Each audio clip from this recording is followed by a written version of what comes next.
ব্রাহ্মণবাড়িয়ার কসবা সীমান্তে ভারতীয় সীমান্তরক্ষী বাহিনী বিএসএফ এর গুলিতে 2 বাংলাদেশি নিহত হয়েছেন। আহত হয়েছেন বেশ কয়েকজন। চোরাচালানের উদ্যোগে শুক্রবার গভীর রাতে উপজেলার গোপীনাথপুর ইউনিয়নের পাথারিয়াদার সীমান্তে গেলে বিএসএফ এর গুলিতে হতাহতের এই ঘটনা ঘটে। নিহতরা হলেন কসবার গোপীনাথপুর ইউনিয়নের ধজনগরের বাতেনবাড়ি গ্রামের হেবজু মিয়ার ছেলে কলেজ ছাত্র মোরসালিন ও মধুপুর গ্রামের মকরম আলীর ছেলে নবীর হোসেন। দুইজনের মরদেহ আগরতলার জিবি হাসপাতালে রয়েছে বলে জানা গেছে। একই ঘটনায় একাধিক বাংলাদেশি তরুণ আহত হয়েছেন। তাদেরকে চিকিৎসার জন্য কুমিল্লায় পাঠানো হয়েছে। ব্রাহ্মণবাড়িয়ার সুলতানপুর ব্যাটালিয়ন 60 বিজিবির অধিনায়ক lieutenant colonel SM Shariful Islam দুজনের নিহতের বিষয়টি নিশ্চিত করেছেন। তাদের মরদেহ ফ্ল্যাগ মিটিংয়ের মাধ্যমে বাংলাদেশে আনার প্রক্রিয়া চলছে বলেও জানান তিনি।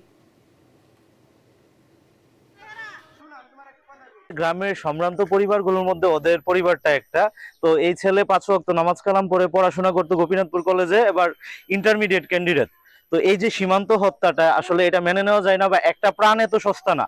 ক্যাম্প থেকে বলছে আপনার লাশ আসতে, বিএস আপনাকে ফোন ধরতেছে না, ফোন কাইটা দিতেছে।